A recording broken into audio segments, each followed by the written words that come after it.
Review family, keep it tight. My name is Jay Morris, the Review Guy, and I'm back again to bring you another video, and in this one I'm going to be doing a review of the new Misery Index album entitled Rituals of Power. So Misery Index, they are a Baltimore, Maryland metal band formed in 2001. This is their 6th studio-length album. They've also released quite a few EPs and splits with other bands, which I highly suggest checking out. Some of those are very raw, very brutal. And I was very excited going into this album, and it was one of my most anticipated albums upcoming because Misery Index performs a genre crossover that I do really enjoy most of the time, that being Deathgrind, which is death metal that is mixed with Grindcore. Sometimes in Misery Index albums, one side can take over more than the other, unlike a band like Murder Construct, Cow Decapitation, Benighted, The Red Chord, where they kind of blend together seamlessly. A lot of times on the Misery Index side of things, they focus more on the death metal side of things. It's 9 tracks, 36 minutes, which is pretty good because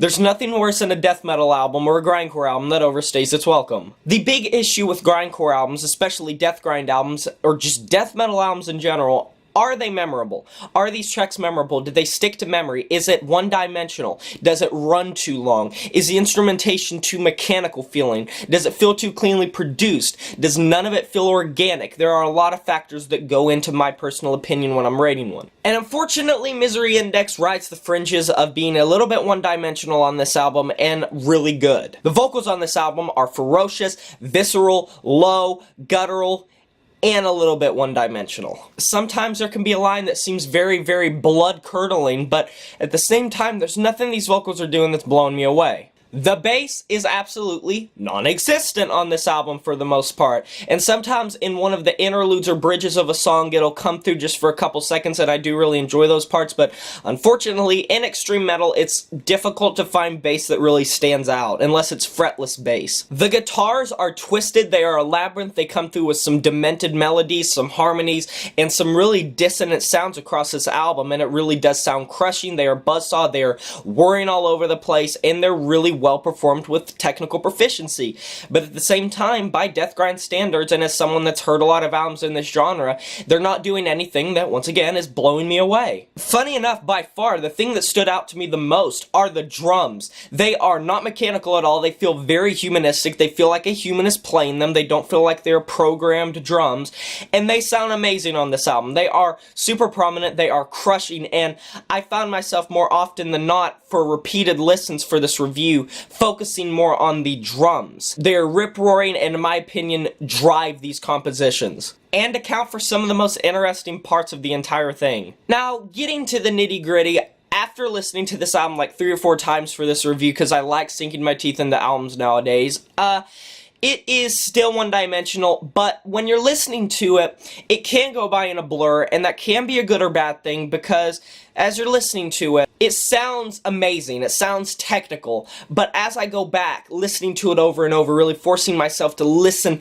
to each little bit of the composition, these compositions feel very Deathgrind 101 a lot of times, unfortunately. Universal Untruths, while it is an extremely heavy opener to the album at only like 2 minutes and 44 seconds, and I love the feedback intro, the kind of distorted feedback intro, and the drums sounding very forceful on this track, the guitars and the vocals are not doing anything that's sweeping me off my feet. The group vocals that account for the choruses on this album get really tedious and very mundane very quickly. I did not enjoy the way these choruses had a habit of layering these group vocals, making it sound like a melodic death metal song, making it sound like an Amon Amarth song. I didn't come here for that. It breaks up the brutality and the visceralness and makes it seem a little bit cheesy, I'm not gonna lie. Just not the type of thing I would expect from this album or this band. Same with They Always Come Back.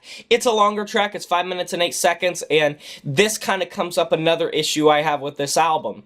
The lyrics try to be deep a lot of times, but they don't really hit the mark. Now, there are some interesting lyrics on this album, and there are some interesting topics that the band does tackle, but I can't say that on this album I'm feeling really strongly connected to any of this lyricism or really moved or invoking any emotions. I get where they're coming from, but it just sounds dumb a lot of times. And on They Always Come Back, with these kind of, I wouldn't say do-nothing guitars, but kind of uninteresting guitars paired with vocals that are very one-dimensional and choruses with group vocals, I can't say that I can get into this track whatsoever or have a reason to go back to it. But tracks like Hammering the Nails, I Disavow, Naysayer, they are raging Deathgrind songs, and while they're not gonna blow you away, they are very good listens when you're listening to it. They're full of nice technicality, some chunky, hard-hitting riffs that hit you straight in the face like a brick, and drums that are super punchy, especially on Hammering the Nails, one of my favorite drum performances on the entire album. Naysayer, just like the start of the album, ends it off very shortly,